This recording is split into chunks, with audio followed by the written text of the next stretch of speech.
Hello, c'est Val de CrossFit Challenge, j'espère que vous allez bien. On se retrouve pour une 8e semaine de handstand et de marche sur les mains. Aujourd'hui, c'est la dernière séance avant qu'on puisse reprendre en extérieur. Donc, on va faire un petit récap de toutes les avancées qu'on a fait. On va aussi pouvoir identifier nos progrès et identifier les nouveaux axes de travail. On aura juste besoin d'un coussin à nous. En gymnastique, ce qui est intéressant, c'est de monter vers des progressivités, puis souvent de refaire marche arrière pour reprendre les bases et améliorer la suite. D'accord ? C'est toujours intéressant de avancer puis reprendre, avancer puis reprendre, et à chaque fois on revient de moins en moins loin dans les bases. Pour cette séance, j'ai repris les mouvements qui me paraissent essentiels dans la maîtrise du corps à l'envers. C'est parti. On va effectuer le trépied. Alors sous plusieurs versions. L'idée, ça va être de pouvoir se maîtriser bras fléchis. Donc, je vais chercher à mettre mes mains à 10h10 et puis je vais essayer de former un triangle entre ma tête et mes deux appuis sur les mains. Je pose mon crâne sur le coussin, je vais serrer les coudes si je le peux. Je ramène mes pieds à un moment donné, je vais chercher à rester décollé.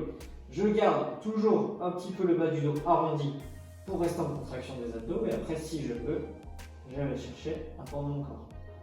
Attention à ne pas casser le corps comme ceci. Attention à bien rester en rouleau, c'est-à-dire engager vos abdos en rétroversion. Le deuxième mouvement, c'est le placement de dos.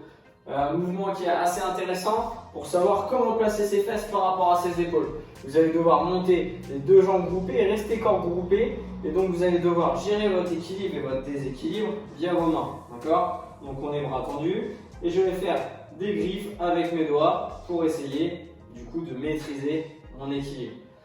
L'intérêt de rester jambes fléchies, c'est que du coup je vais toujours engager mes abdos et donc je suis sûr de pouvoir sentir le contrôle. Donc je place mes mains à 10h10, je suis groupé, je lance. Et voilà.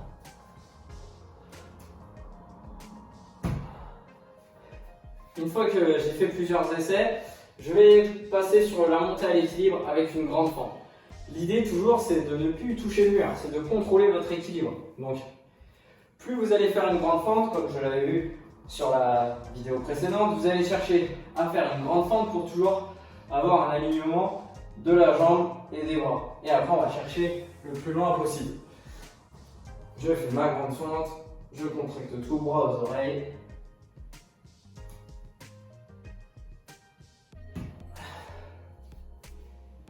Et enfin, pour marcher sur les mains, si vous avez quelqu'un qui peut vous aider, ça peut être pas mal d'avoir un pareur, c'est-à-dire que vous vous lancez en équilibre, vous faites office de mur mobile et vous allez recevoir la personne et tenir ses mollets et cette personne doit pousser contre vous pour que vous puissiez avancer.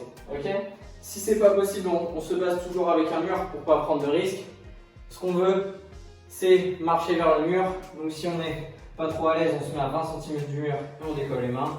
Et vraiment petit à petit, on va pouvoir s'éloigner du mur, d'accord ? Essayez de maîtriser ce que vous faites. N'oubliez pas tous les basiques qu'on vient juste de voir.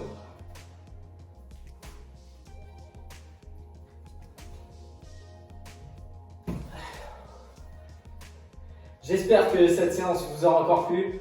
Maintenant, vous n'avez plus d'excuses. Vous pouvez revoir jusqu'à 8 vidéos pour pratiquer le handstand sous toutes ses formes. Montrez-nous vos progrès.